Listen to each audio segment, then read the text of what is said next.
Hey guys, Todd Anderson back with another standard daily event on Magic Online for your viewing pleasure. Today we're going to be playing one of my pet decks, slash a deck that my wife really likes, slash a deck that I really like, but I don't know if it's actually good, but it is definitely a lot of fun. If you don't know anything about me and my wife Callie, we are a huge fan of these big, like, go big or go home mono green decks in basically any format ever. Dating back to Eldrazi Monument, leading forward to just like, mono green decks basically in Devotion from last Standard season, and now mono green Devotion decks in this current Standard season. That's kind of what we like to play, and even when it's not great, I still like to play it and have some fun, and so hopefully today we will do just that. Now, let's go over the deck real quick before we get started in the daily event. So, to start off with, we have 12... Excuse me, sorry about that. To start off with, we have 12 mana accelerators, 4 Elvish Mystics, 4 Sylvan Carrotids, and 4 Voyaging Satyr. Voyaging Satyr is probably the most explosive one of the three, simply because it can untap Nykthos and generate a ton of extra mana. But Elvish Mystic is usually the one you want to see in your opening hand, because that allows you to do things like play Temple of Malady and another mana accelerator on turn 2, or just cast Corso Crucifix on turn 2 and just get you starting to ramp up early. Having 12 makes it so that, sometimes you have a little too much mana in your deck at times, but we usually have something to do with that mana thanks to the ability of Monstrous, things like Eidolon of Blossoms, and even Pharika, God of Affliction. The mana base is comprised mostly of green lands, but we do have 8 green-black dual lands with Temple of Malady and Llanowar Waste, 1 copy of Mana Confluence to act as a 9th black source. It also taps for green, and 2 copies of Windswept Heath, which may seem a little out of place, but having a couple of fetch lands in your deck, even if they're off color, is not that bad with Corsair Crucifix, because there will be a lot of times where your Corsair Crucifix will play a land off the top, and then the next card's also a land, and if you have a Windswept Heath in play, that allows you to basically unlock yourself out of that extra land that you're going to draw.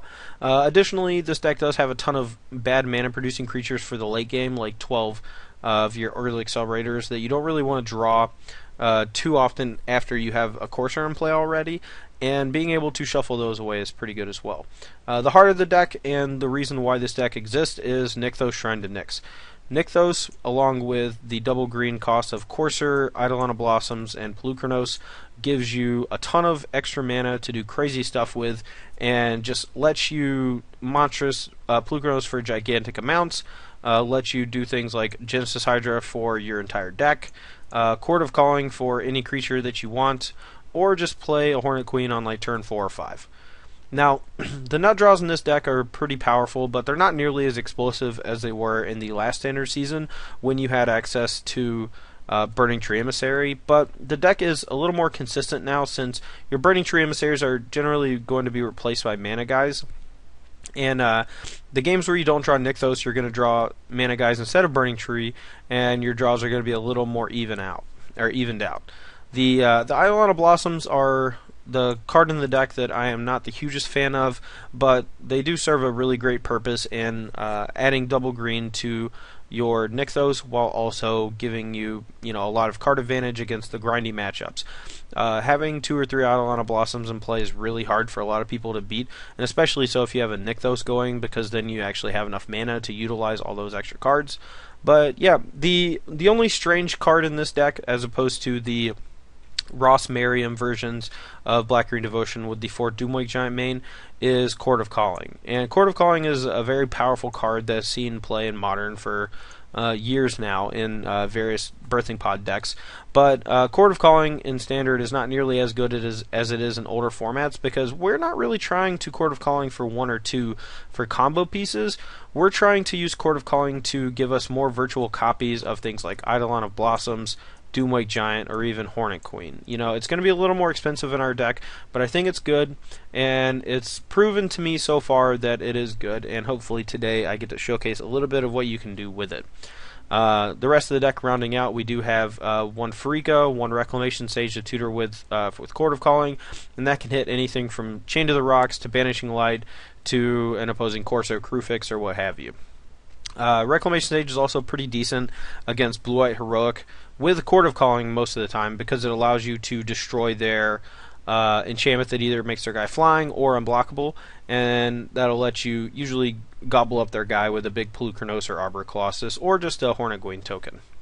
And then a couple Doomwake Giants to sweep the opponent's board goes really well with Eidolons, and we have virtually 5 copies with Chord, and that makes me not want to play the full 4.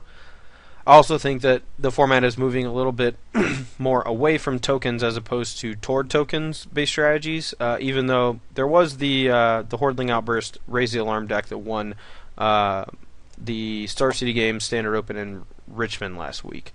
So I do like having access to it, which is why we're still playing 2, and it's the biggest reason to be playing black in this deck, I think. It complements Eidolon Blossoms well. The sideboard is packed full of very powerful cards in matchups where you need them the most.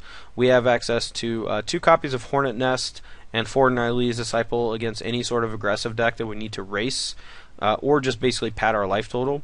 We have 2 copies of Reclamation Sage to go along with the one in the main deck to give us more ways to fight enchantments. 2 Brain Maggots to help fight control decks or just disrupt decks that don't have a lot of removal spells. 2 Doomwake Giants to go along with the 2 main deck against token-based strategies, and 3 Nissa Wardwaker, which are primarily for control decks, but sometimes they can come in against mid-range strategies that try to morph into control decks with things like Inhostilities or what have you after Game 1. Anyway, guys, that's going to be Green-Black Devotion. We'll be back for the first round momentarily. Stay tuned.